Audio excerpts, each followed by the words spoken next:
Hoy tenemos con nosotros en Voces a Lorena Franco, un año más. El año pasado venía a presentarnos Todos buscan a Nora Roy y ahora nos va a contar qué ha estado haciendo durante todo este año. Bienvenida, Lorena, es un placer tenerte en Voces. El placer es mío, Tocaya, un placer hablar contigo de nuevo. Sí, y bueno, en esta ocasión para hablar del lugar donde fuimos felices, aunque a lo largo de este año han pasado muchas cosas también. Sí, sí, muchísimas.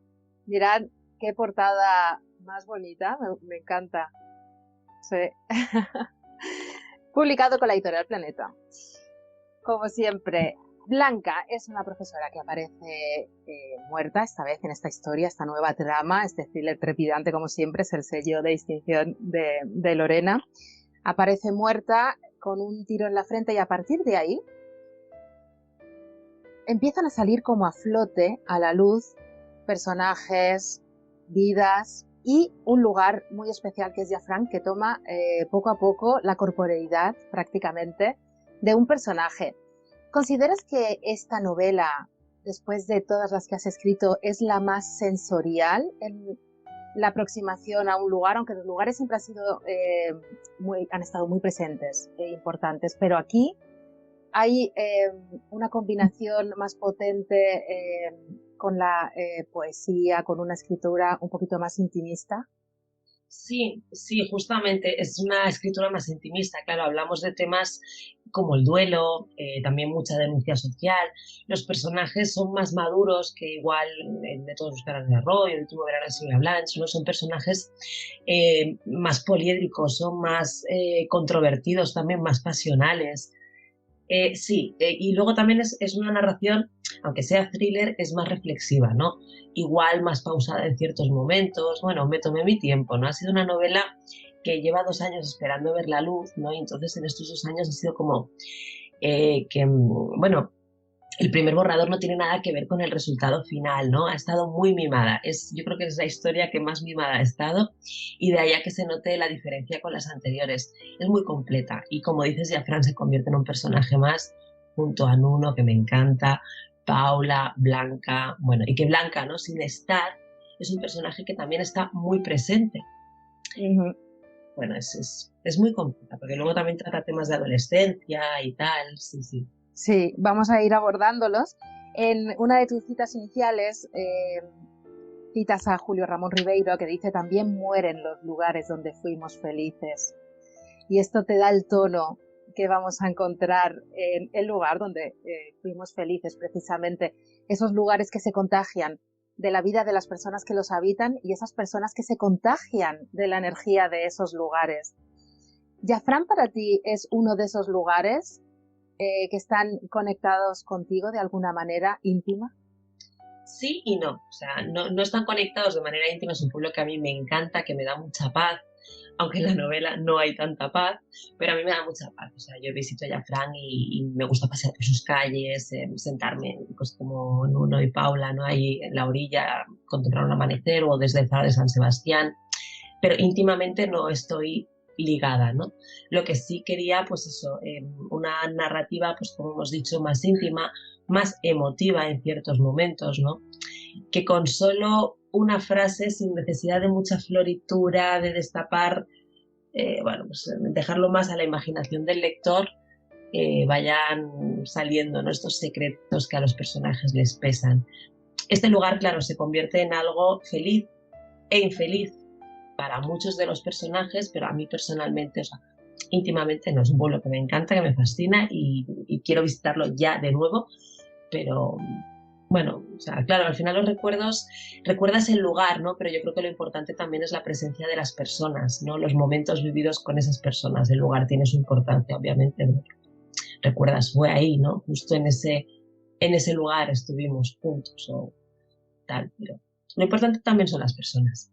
Exactamente, aquí están muy presentes y describes muy bien también el ecosistema de un instituto, esa relación de los profesores entre ellos, la relación de los profesores con los alumnos y las relaciones exteriores. Al final se extiende todo pues, esos intercambios, esas conexiones entre personas, de ahí que sean tan importantes.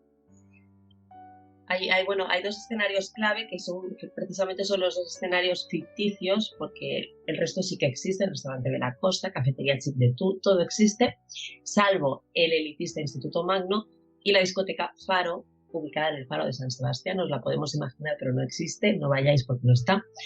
Pero son dos escenarios clave dentro de la historia, muy controvertidos a su manera, donde la adolescencia, ¿no? Que es una etapa en la que creo normalmente hay mucho conflicto interno, ¿no? Y si a eso le sumas, por ejemplo, en el caso de uno de los adolescentes protagonistas, que es Arnau, todo lo vivido y todo lo callado, sobre todo, es una bomba de relojería que tiene que estallar, ¿no? Entonces también es una temática muy interesante que fluyó muy bien dentro de esta trama, ¿no? Para incluirla. Arnau deposita flores en un lugar, lirios blancos. Aparece el blanco. Tenemos a Blanca. Tenemos ese blanco de Jafranc. Y parece de repente que el blanco es el compendio de los secretos de todo ese ecosistema que aparece en el lugar donde fuimos felices. Sí, el blanco es la pureza. El blanco transmite esa paz que a mí me transmite un lugar como Jafranc. Pero claro, la historia, el personaje de Blanca es todo menos paz, porque no nos olvidemos que obviamente estamos hablando de un thriller con mucho romanticismo, porque de hecho yo diría que en esta novela yo creo que he creado la historia de amor más pasional que había creado nunca y una de las que más me gustan, entre dos personajes. Pero sí, el blanco, la pureza, Blanca, sí, como dices, es muy protagonista en el lugar donde fuimos felices, pero ya te digo, hay de todo menos paz. Blanca la vamos conociendo, efectivamente ha muerto al principio de la novela, la vamos conociendo a través de un diario, de su propio diario, claro. Y en un momento dado dice, algunas personas huyen de las desgracias como de la peste, otras, como yo, vamos directas hacia ellas. No lo podemos evitar. Que estas páginas sirvan para redimirme y para desprenderme del dolor de mis desgracias, de la culpa que me consume sin piedad.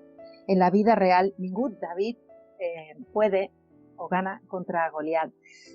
La culpa, el arrepentimiento, los remordimientos, todos esos sentimientos que no nos llevan a ningún lugar de luz, sino que nos hacen entrar en ciclos autodestructivos y destructivos con todo lo que nos rodea.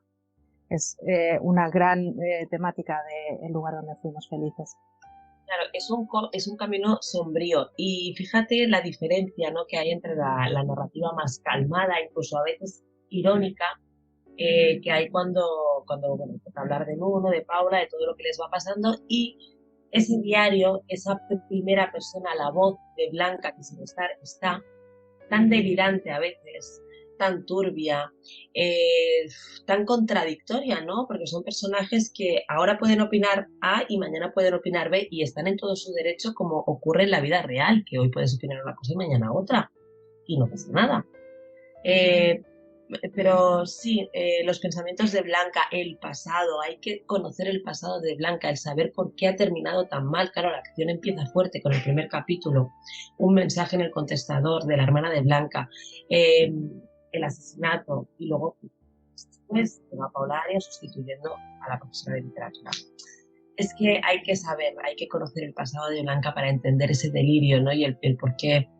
Bueno, el por qué ha terminado tan mal y el por qué ha escrito todo lo que ha escrito con tanto dolor, porque tuve muy claro desde el principio al crear esta voz en primera persona que el dolor tenía que estar ahí, claro, y se tenía que mostrar a través de las palabras. Fue duro, ¿eh? Escribir el diario de Blanca. Te lo iba a preguntar, bueno, una de las preguntas era ¿qué ha sido lo más difícil? Porque, claro, tenemos temáticas muy duras, tú eres muy reivindicativa, siempre el thriller se presta muy bien también a estas reivindicaciones sociales para que veamos las consecuencias de las injusticias, de ciertos actos, sobre todo en la infancia y cómo nos afectan. Y te iba a preguntar efectivamente qué ha sido lo más difícil, aunque sea una pregunta manida, pero es necesaria hacerla en este contexto. El diario de Blanca. O sea, el diario de Blanca para mí han sido las partes más, casi que no quería que llegaran, porque soy autora de Brújula, siempre lo he dicho, pero sí que sabía lo que quería contar. Conocía ya a los personajes de antemano y los he ido conociendo a lo largo de la creación de la novela. Yo creo que, de hecho, tanto yo como el lector no va a ver a la misma Blanca o al mismo Nuno o a la misma Paula en la primera página que en la última, y la percepción también va a ser distinta, porque nos vamos a ir conociendo mucho más. Entonces, claro, escribir el diario de Blanca, meterme en la piel de Blanca, porque te tienes que meter en la piel de los personajes, empatizar con ellos, con su dolor, con lo que han pasado, es como si me hubiera pasado a mí, ¿no? Bueno, fue no lo peor, sino lo más difícil, ¿no? Eh, no sé, había días en los que tenía que dejar el ordenador a un lado porque me lo imaginaba, a mí me gusta escribir de una manera muy visual, me imaginaba a esa Blanca de niña en la habitación, bueno, es muy duro. Hay momentos verdaderamente que sueltas el libro, porque Sí, claro, pero eso no que son... antes, o sea, yo no me recreo en esas escenas, es decir, es solamente una frase Exactamente. y deja que el lector imagine, o sea, no... Totalmente. Pero son frases que se impregnan, que se tatúan en la mente y evidentemente nos van persiguiendo porque son, claro, por las implicaciones que tienen.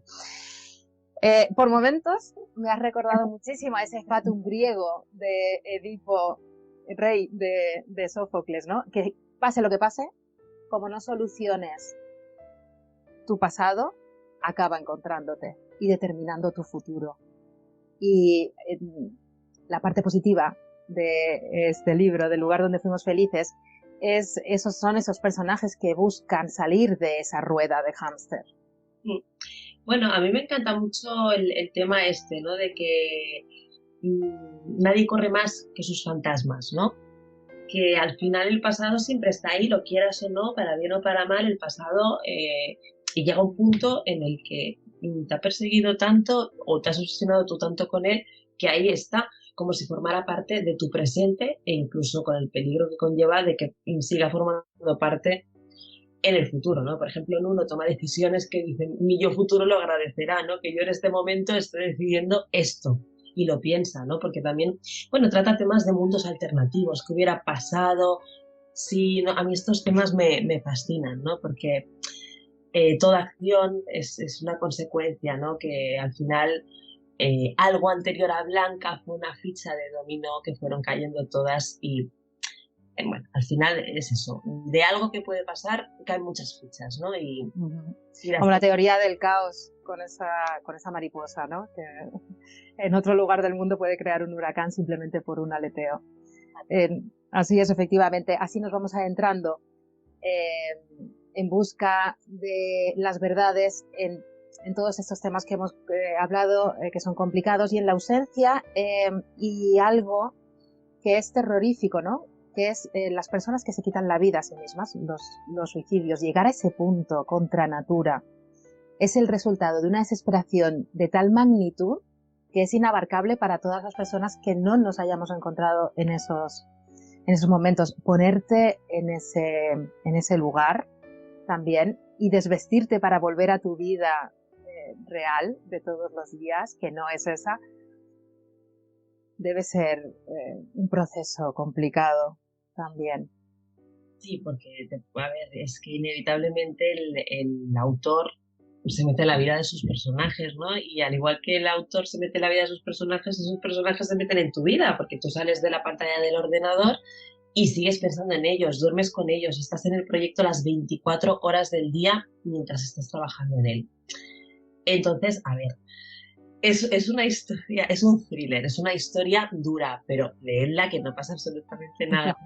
Hay temas que son, como buen thriller tiene que tener temas, pues eso, de denuncia social, duros, y en ese caso, con ese personaje, también fue muy difícil llegar a esa parte, que en un principio no estaba pensada, ¿eh? Fíjate, ahí está, no estaba pensada, pero es que tenía que ocurrir, es lo que digo, ¿no? Cuando cargas tanto, cuando los secretos pesan tanto, cuando no puedes hablar, este personaje ve una vía de escape que la peor, obviamente, ¿no? Porque hay que saber pedir ayuda, ¿no? Hay que decirlo desde aquí, ¿no? Cuando no veas escapatoria, cuando no veas luz al final del túnel, al final del camino, pide ayuda. Es muy importante confiar en las personas que te quieren, te rodean, ¿no? Y no llegar a esos extremos. Absolutamente. Nuno, para ti, ya casi para acabar, ¿es el personaje que más te ha atrapado más te ha enternecido o uno de los que más han evolucionado, por no decir el que más ha evolucionado? Para mí, Nuno, fíjate que siempre le doy protagonista a las mujeres, a personajes menos fuertes, decididos, ¿no? Que se meten en la boca del lobo porque saben que tienen que estar ahí para, bueno, para solucionar, para resolver los problemas. Pero en una aventura, este profesor de matemáticas que de la noche a la mañana se ve envuelto en, en, en muchos problemas por heredar la discoteca Faro de su padre, ¿no? Donde ocurre lo peor de Jafran, es un personaje muy atractivo, muy pasional. Y de hecho es la primera vez que le he puesto cara a un personaje inspirado en este caso en un actor, ¿no? En una persona real, que es Nuno López, el actor de Wild Times. Lo tenía tan metido en la cabeza las 24 horas del día que era como, es que va a salir de la página, es la sombra que a mi ladito. No, es un personaje que me ha atrapado desde el principio, yo creo que a los lectores les está gustando mucho. Y también hay otro personaje que está gustando mucho y que poco se habla de él, que es Darío. La evolución de Darío, es como... Porque a Darío lo tienes desde el primer momento enfrente de Nuno y Nuno absorbe esa...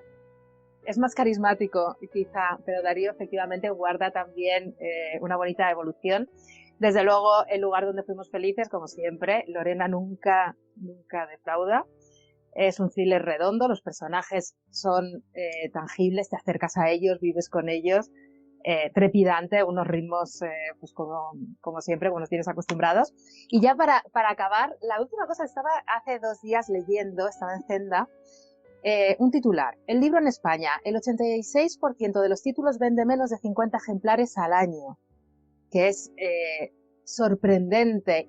Y no puedo dejar de preguntarte qué opinas, una persona como tú que empezaste en Amazon y que has aprendido a combinar autopublicación con la publicación con una gran editorial como es Planeta, que nos digas algo al respecto. ¿Qué opinas de la situación de la industria del libro o de este titular?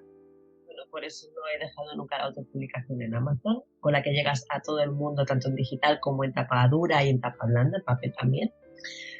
Me parece que salga a la luz esto, es necesario que salga a la luz, ¿no? Para que se entienda que el mercado editorial está saturado, que no puede ser que se saquen 80.000 libros al año.